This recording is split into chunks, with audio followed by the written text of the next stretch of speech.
Good morning. We will begin in just 1 minute.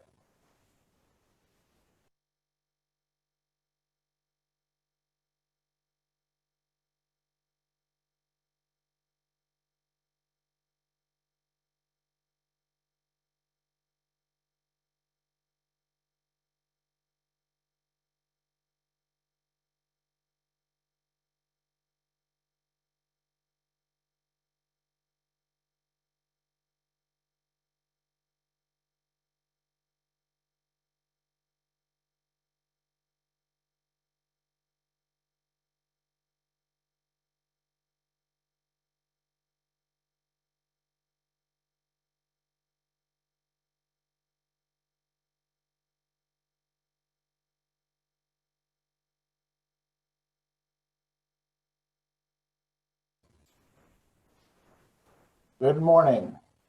Ladies and gentlemen, President and CEO of United Way of Elkhart and LaGrange Counties, Bill Reith.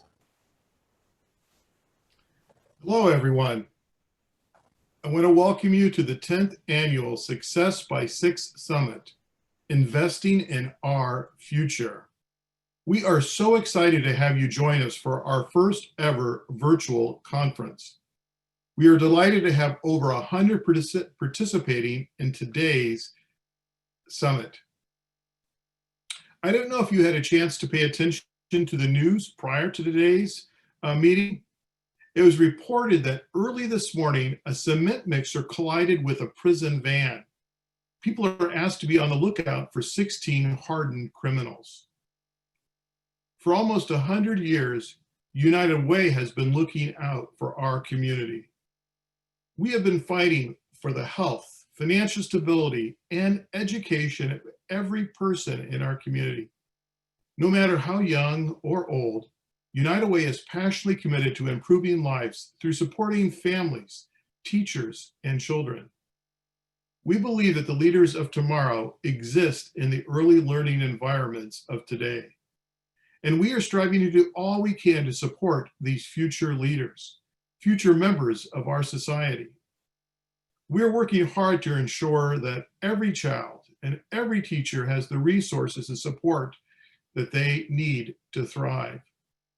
As I look ahead to Thanksgiving next week, I thank God for you all. I thank you for your help, your support, your passion in advancing the common good for everyone. I'd now like to introduce you to our Master of Ceremonies. And doggone it, I'm excited to present the incredible and popular Ashley Bowen, VP of Development at United Way. Good morning, and thank you for joining us today for the 10th Annual Success by 6 Summit and the inaugural virtual edition. I'm your MC, and you can call me Paige. I'm filling in for Ashley today. I'll tell you later on why. For 10 years now, United Way has been bringing educators of young minds together to share in best practices and creating a brighter future for young and mature minds alike. This event would not be possible without the support of our sponsors.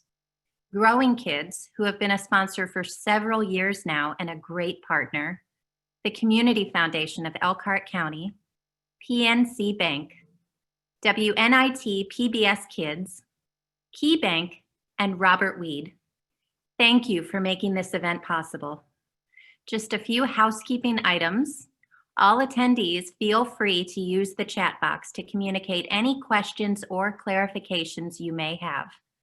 For our speakers and panelists, please remember to unmute your microphone before you talk and remute afterwards so that we can reduce any background noises. We will have a 5-minute break when we are halfway through today's presentation so that you have a little bit of time to use the facilities and refresh your morning beverages without missing any important content. Next, I'd like to pass this over to the mastermind of today's event, United Way's Director of Community Impact, Mona Livingston. Thank you, Ashley, and thank you everyone for joining us today. Our first segment today is Voices from the Community.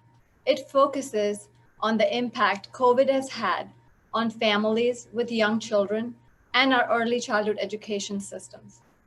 We asked our families how COVID has impacted them, and this is what they had to say.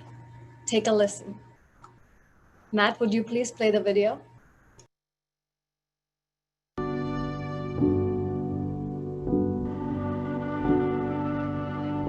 So Nikki, how has the pandemic affected your family? We are a two-parent home, but still, I mean, the bills are coming in, and when you're used to two incomes and some of the one income isn't coming in, it was a bit of a struggle. You know, when lockdown first happened, it was certainly tough. I was the parent that got to stay at home full-time with my kids because CCYC, our daycare center, closed. Kind of a loss of a lot of the activities we would like to do. You know, we'd go to the indoor playgrounds, we'd go play with other kids, and we're kind of really trying to limit that. We don't really ask outside babysitters to come in. We can't have our grandparents come watch him because we're trying to protect them. So it's just been a loss of family time, friend time, and a lot of those activities.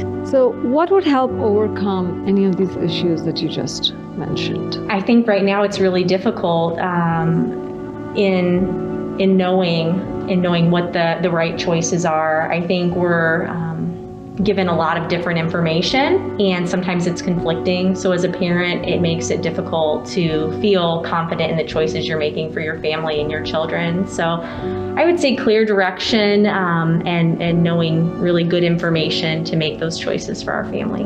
Trying to stay positive, not reading the news too much. What has been the overall mood in your family from when COVID first hit and then you went through all this up till now? I coined a term, but I don't think I was actually the one that made it up. I must have heard it somewhere else. But it's been a bit of a Corona coaster. You know? So I called it. I'm on the Corona coaster. Our local daycare here has opened up, and our kids have been able to have a bit of structure and routine that way, which provides me with breaks to actually get work done, because you know it's a bit of a farce trying to work from home when you have two small kids. I mean, you just sort of play at tapping the keyboard a few times and then run away because it's just not productive. But we're feeling pretty good right now.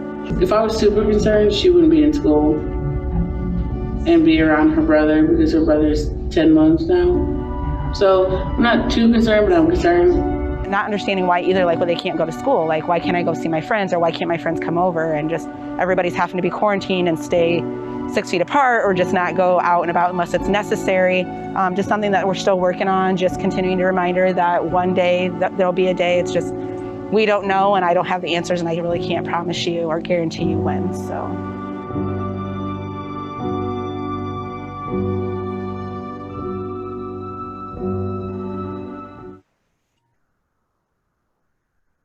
We had a survey out to our families, and here are some of the responses.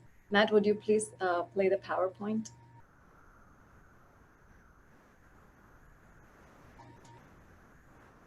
We asked them the question, how has the pandemic impacted your family? And if I were to consolidate the answers, this is what they would say. Families are struggling with childcare closing, with finding e-learning supports, mental health for adults and children alike. And all these struggles intensify when finances are not constant. Families have lost income because of loss of job or reduction of their hours. They are struggling to make ends meet. They're struggling balancing working from home, caring for children while working, keeping them engaged in meaningful activities, and with very limited socialization. Every single family said that their children were not able to socialize with their friends or their grandparents or other family members that didn't live with them, and that has created a huge impact. The next question we asked, Matt, would you please change this next slide? Thank you. What would help them overcome these struggles? And the overwhelming response was clear and consistent direction on how to keep safe and how to keep children safe. People would appreciate flexibility from their employers in these times. Having a system in place when they lose income because of being quarantined, and reliable childcare and e-learning support so they can go to work and do their very best. Last but not the least, the question we asked was, What has been the overall mood in your household? And this was an overwhelming response. 96% of the respondents are experiencing negative impact on their mental health. Let that sink in. 96% of our families that responded to our survey are feeling either anxious, stressed, or frustrated. 4% are hopeful that things will change. Today, we have a panel representing different facets of the community, and Keith Sarber, our Executive Vice President, will be facilitating the discussion.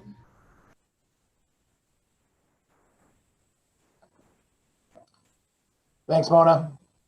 Good morning again, everybody. Thanks for joining us for this 10th annual Success by 6 Summit. As the panelists I see are joining us, I want to talk about what a fantastic panel we have. They're going to introduce themselves in just a minute, but we're fortunate to have them with us this morning. We're very lucky to have them. Panelists, in a second, when I call your name, I want you to introduce yourself. State the organization that you work with and your role there. Are you the director? Are you the boss? Are you the manager? Are you a consultant, etc.? We're fortunate to have this wonderful virtual crowd with us this morning. Even though you can't see them, we're going to ask them to submit questions for the panel, and we would ask the participants in the virtual crowd to use the chat box to do that. We'll monitor the chat box and filter in the questions as we go. So again, panel members, your name, the organization that you're with, and your role there. I'm going to ask you to go ahead and unmute and stay unmuted for this section of the panel presentation. Take a breath and relax. And I'm going to start with Amber. All right. Hi, everyone. I am Amber Hostetler, born and raised here in Goshen. High school, I was voted most likely to return to Goshen and become a teacher. And 13 years later, I am still a kindergarten teacher at Model Elementary, and I wouldn't have it any other way. Fantastic. Welcome, Amber. Next, we're going to go to my friend Janet. Thanks, Keith. Hi, I'm Janet Weyland Couch. I'm Executive Director of Campus Center for Young Children, better known as CCYC, here in Goshen. I was hired to start the program. We're in our 24th year, and we serve approximately 100 children, birth to age 5. Thanks, Janet. Welcome. The guy I go to when I need anything, Eric. Thanks, Keith. It's always good to see you. I'm Eric Dean. I work for Meyer, and I'm the store director here at the store on Elkhart Road in Goshen. It's good to be here with you guys. Welcome to Eric. And last but not least, Emily. Hi, everybody. Good morning. I'm Emily Sislow. I'm an On My Way Pre-K project manager for the Indiana Association for the Education of Young Children. On My Way Pre-K awards grants to 4-year-olds so that they may have access to a high-quality pre-K program the year before they begin kindergarten. And my job just includes assisting families and child care programs with the process, as well as raising awareness of On My Way Pre-K in our communities. Fantastic. Thank you all for being here. Taking time out of your busy days in the midst of a pandemic and safely participating with us in this summit. I am going to start with Eric. Any of these questions could be tackled by the panel, but we're first going to start with Eric. And the first question is, from a business perspective, what is the greatest childcare struggle for employees? It's kind of hard to pinpoint one, but it kind of echoes what Mona's video was talking about, some of her key points. Really, it's the consistency. So, you know, whether they're full-time or they're part-time, schedules aren't always the same for the employees. But their challenge is to find, you know, friend, family, I know that childcare in schools is a challenge right now. So I think it's just the consistency. Something could happen to their childcare, or our business could change and we could ask them to do something a little bit different. And not everyone has just that ability to pick up the phone and have someone that can come over or a place to take them.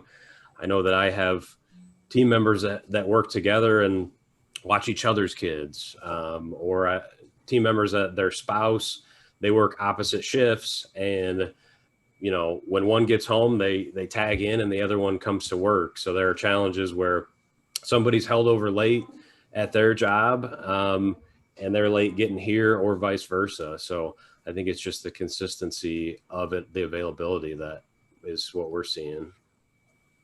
Thanks, Eric. Would any of the other panelists like to add or jump in on that question?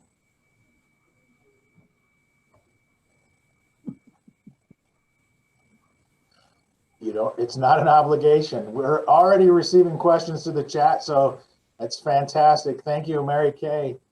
Mary Kay asks, for Amber and Janet, what is the hardest part for families of our youngest learners right now? Oh gosh. I think right now it's just balancing everything. I know that we had closed back in March and reopened August 3rd. So we know that we put a lot of families in a tight spot by closing, but we also know that it was the best decision that we could make to keep our children and staff safe and healthy. And, you know, we're now 16 weeks into the school year, and so far it's really actually gone pretty smoothly. We've had to make some adjustments. Parents have had to make some adjustments for sure. We're closing a little bit earlier so that we can get some deep cleaning done at the end of the day, which we know is an inconvenience for some families, but I think we've all had to just work really hard to be creative and try to balance the needs of families with the making sure that we are still maintaining the highest quality and best practices for children. I echo some of those things that she said as well, but coming from the standpoint of a parent, I have a second grader, and then I'm also a teacher. So last year when everything shut down, I was still teaching at home, virtual learning, and then also helping my child do her e-learning. And that was a struggle. It was a struggle, even from a teacher standpoint. And so I know that families are struggling now to find that balance as well, but they're doing a darn good job, and it's hard. It is hard right now. Thanks. Thanks for that, Janet and Amber. Emily, what is the biggest struggle families face when looking for or choosing childcare? Sure. So honestly, I have assisted hundreds of families apply and enroll in some sort of childcare. And the response is really very similar most of the time. Families are looking for a safe, high quality learning environment for their children that doesn't have a high cost that they simply can't sustain. Thanks. Anybody else want to jump in on that question? I know in my experience, what families are looking for is, you know, they want the quality, but they don't want to pay a lot for it. Most families can't pay a lot for it. And, you know, all of the, you know, recent data that we've seen coming out of, you know, with the COVID impact, and 60% of early childhood programs in the nation may not survive all of this, and the economic impact that will have, you know, just the snowball effect. And the bottom line is that quality is expensive. And in, you know, there's no other, it's not the best way to say it, but you get what you pay for in a lot of respects. And so I can, of course, speak to CCYC, and what we do is, I mean, all of my teachers have a college degree. they're all qualified to teach in the public schools, and they're getting paid maybe half of what public schools teachers make, not even half in some cases. So, the commitment to quality it's a true commitment to, bottom line, doing what's best for children no matter what. And that sometimes means, making sure that our ratios are lower than what the state requires. We have, our curriculum is based in developmentally appropriate practice. Children learn through play. We overstaff so that we make sure, especially now with COVID, if I have a teacher out right now she's not sick, but her roommate tested positive. So she has to quarantine for 14 days. So we're scrambling to, make sure that everything is covered, and, some people are working 10-hour days and those kinds of things. So the reality is that quality is a commitment, and it has to be, you have to be fully committed. You can't just pick and choose what you're going to do. It has to be an overall commitment to that level of care. Thanks, Janet. I'm going to call audible right now, which sometimes could be a little dangerous. We have several questions prepared for the panel, but questions are flooding in on chat. So I'm going to go right to chat and continue with chat, the chat questions, as long as they continue to pour in. So fantastic from the audience, the attendees. This kind of goes off of what Janet was just saying and saves my bacon, because one of the questions is from my wife, and so I'm going to go right to it. But Sharon asks, I understand that women are the employees most affected by COVID. How do we as a community help women continue working? And I guess I'm going to open that up to anybody who would like to respond.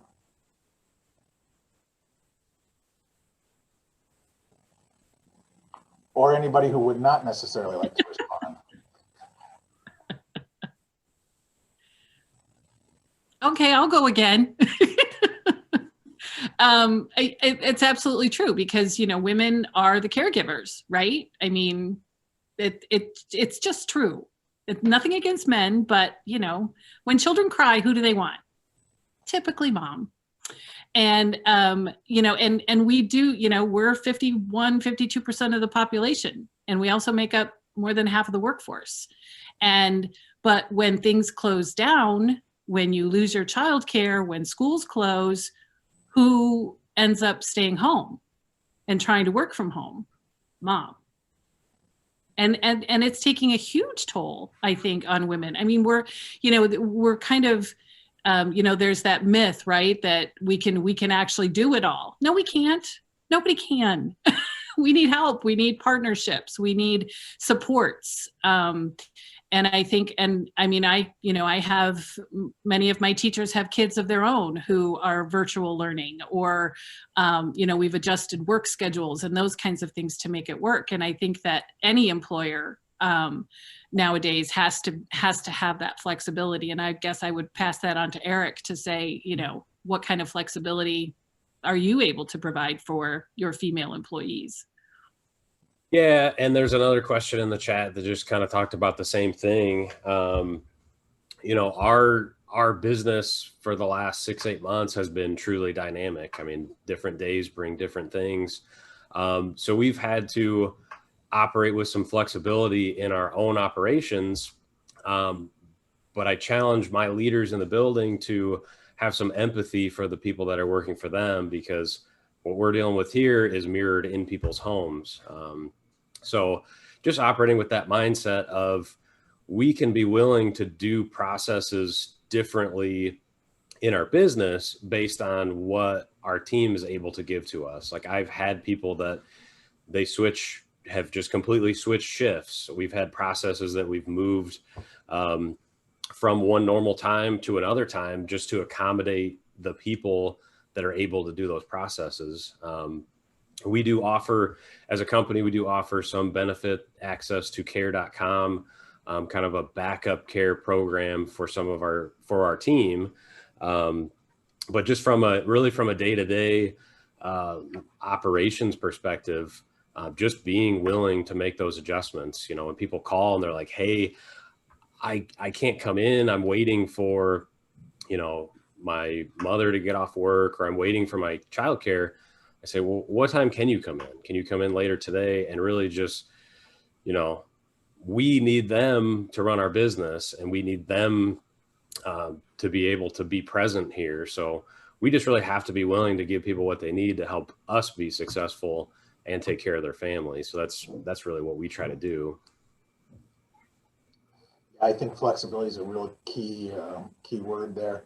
I think it also addresses Mila's question, was how are you being flexible with staff that may have issues with childcare as a supervisor? I think it was a good answer for that.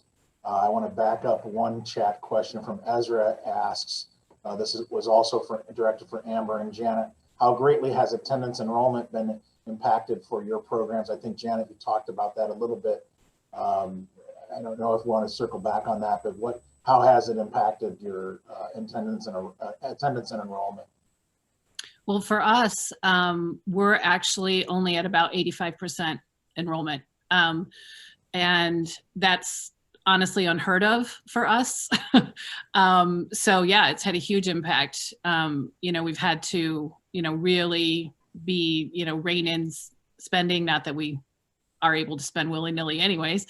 But yeah, it's right now, we are holding our own, but if we don't get some sort of infusion of cash, be that federal or state, it's bad. I mean, it's, we need to increase our enrollment if possible. We've definitely been advertising that we have space available. I just think that, a lot of families are just, if they can keep their kids at home, they're going to do that to keep them safe. And I absolutely respect that. And understand that completely. And we've had many families who started off with us, and then they're kind of like, well, we don't want to pull out, but we have the option to work from home. And, they may have, some vulnerable family members who can't risk getting COVID, those kinds of things. So it's tenuous at best right now. Amber, anything to add? I was going to say we are usually a 7:30 to 2:30 day, and at Goshen Schools we have the option of doing an ROA program, which is Red Hawks Online. So it's a different, separate school than a normal day. But then our normal day was cut short till 1:30, and then all specials, art, gym, and music are then done e-learning style on our child's devices. Now, with that being said, the students are adapting a lot better than what I envisioned they would to the schedule. But we've had a lot of kids quarantined. Either parents have gotten symptoms or tested positive, siblings, and that kind of thing. And now it's starting to affect the teachers. So we're feeling a little bit stretched thin as teachers. The kids, I feel like, are feeling it a little bit too, having to be at home and doing their work on their iPads when they want to be at school and talk with their friends, talk with their teachers. And so we're feeling it a little bit, especially now with where we're at in our county. So attendance is an issue. Yeah. Thank you. I'm going to move on to a question from Greg Giese at WNIT, one of our wonderful sponsors of today's event. When early childhood centers are closed, what support can other community organizations provide for at-home learning? I'm going to give that question to Emily, I think. Yeah, so that's really the hard part, is because parents want to continue what's going on, especially in early childhood settings. They want to continue it at home. One great thing that I have seen a couple programs do when they close is the teachers are calling and checking in on these kids. And some of them are doing like a virtual story time with the kids over Zoom. And, maybe they listen half the time, but they get to see their teachers and their friends. So I think, you know, what I have seen is a lot of times the early childhood programs supporting that at home, because they get to use the teachers, the people that they know, and their friends too. They get to see them. So yeah. Thanks, Emily. The next question comes from John Pierce. I'm going to go a round robin yes or no on this one. Has lack of access to broadband or devices or know-how to use them been an issue for providers and families? So let's start with Emily. Absolutely. Janet. Of course. Amber. Yep. And I don't know, Eric, if you've heard it, but have you heard it from staff? And not specifically that. Yeah. So overwhelmingly, though, yes, from the panels that would be working in that area. Mary Kay, there's a lot of questions coming in about how can we support families during the crisis. There's a lot of fear and angst about what people are going through. So how, as a community, what can the community do to support you or the families that are struggling?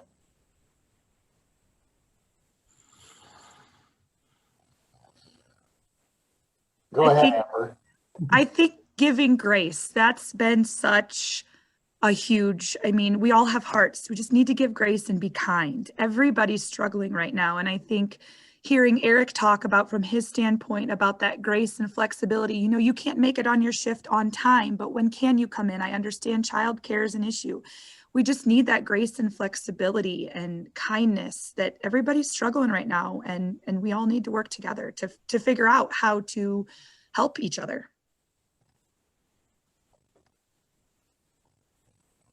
So grace, flexibility, I've heard over and over again. What else?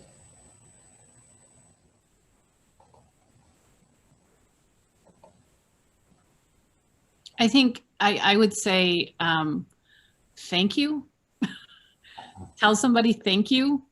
You know, like Amber said, we're all struggling. We all have stuff. You know, this affects everyone in different ways. And I mean, just a simple, you know, I got an email the other day from a parent just saying, thank you. You know, thanks for what you're doing. We love you guys. You know, we know it's hard, but thank you. And I mean, that's huge, you know, just to acknowledge that, you know, we're all in this together. We all have to do this, right? So, you know, just acknowledging that we appreciate you. And I would definitely echo Amber's, you know, kindness, like just take a breath. Thank you, Janet.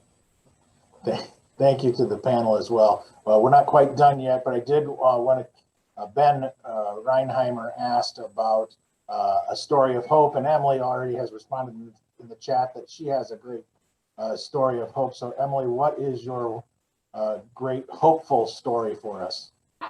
Sure. So, and this, I really like this story because it also goes along with how we can support families. So I was working with a single mom with a 4-year-old, which means, you know, she did pre-qualify for On My Way Pre-K, and we were working through the process and figuring out where she wanted to take her child and all of that.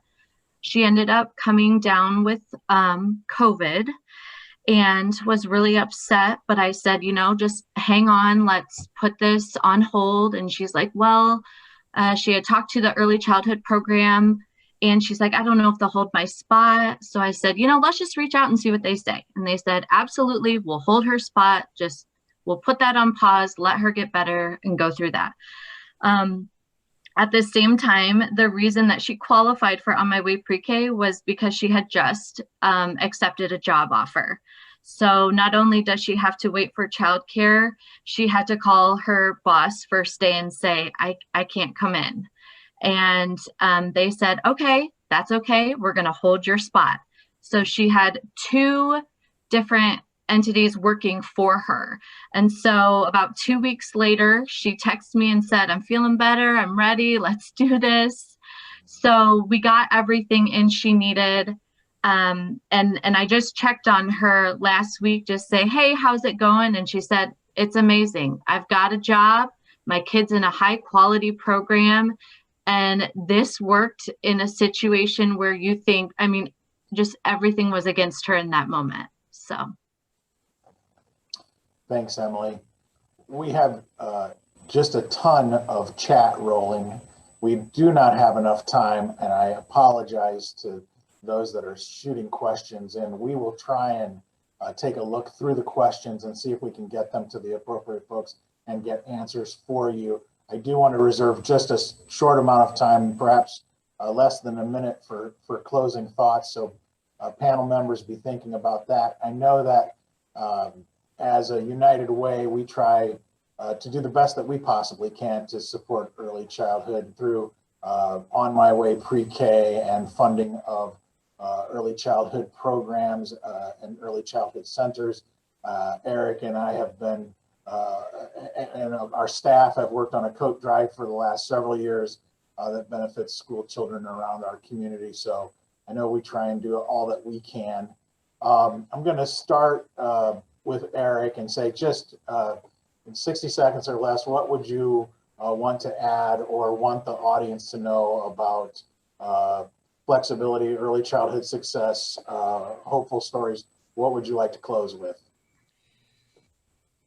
Well, I guess I would say when I got the call from Mona, I mean, I look at this from a couple of different perspectives. I was invited as the business representative, but I also have I have a 6-year-old who's doing virtual kindergarten.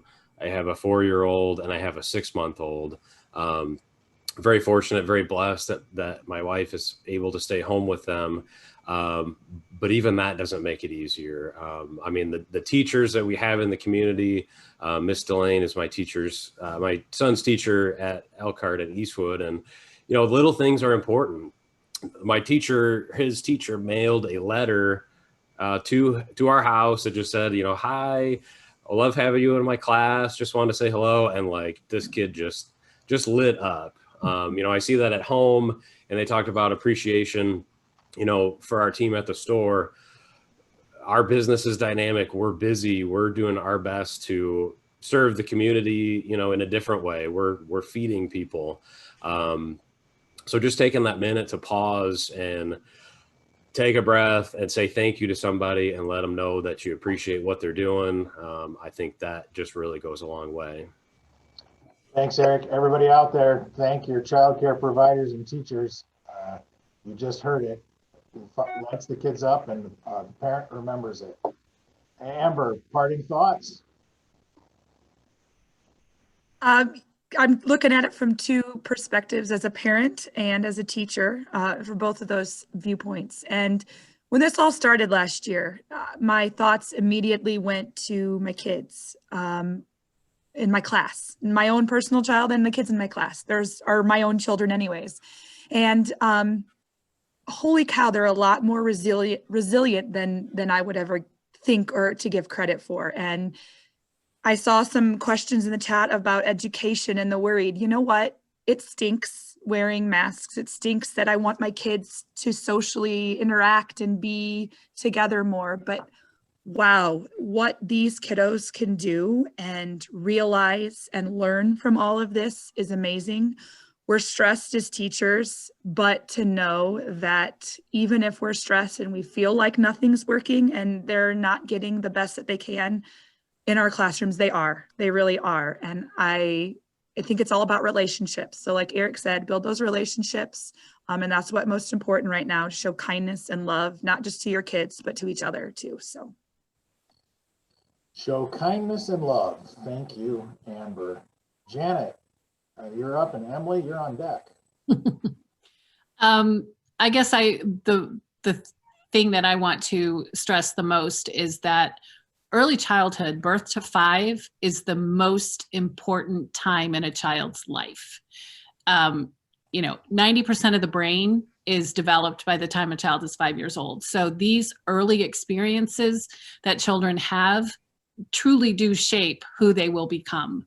And investing in high quality care for all families, not just those who can afford it, has got to be a top priority in Elkhart County, because we are doing a disservice to our children and families by not providing those opportunities for families to give their best, give their child the best start in life.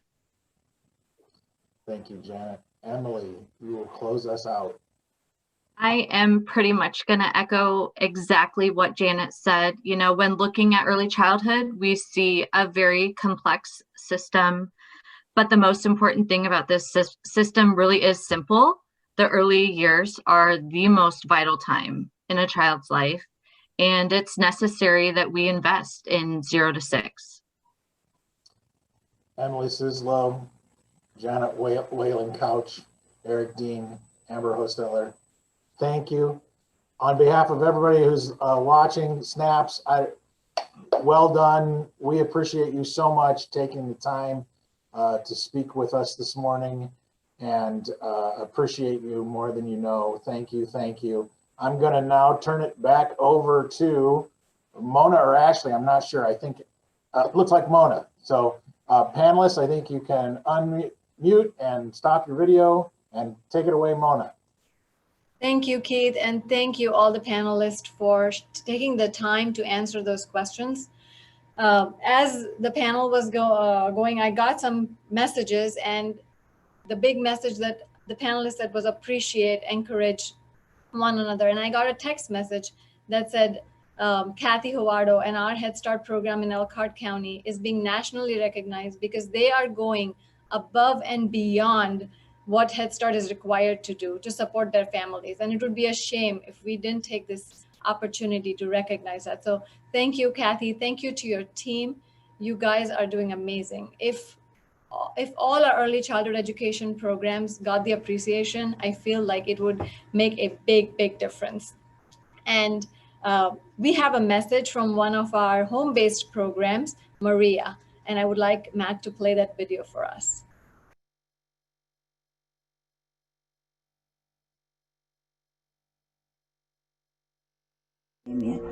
Sabemos que estas son situaciones impredecibles, que hay situaciones que están totalmente fuera de nuestro control.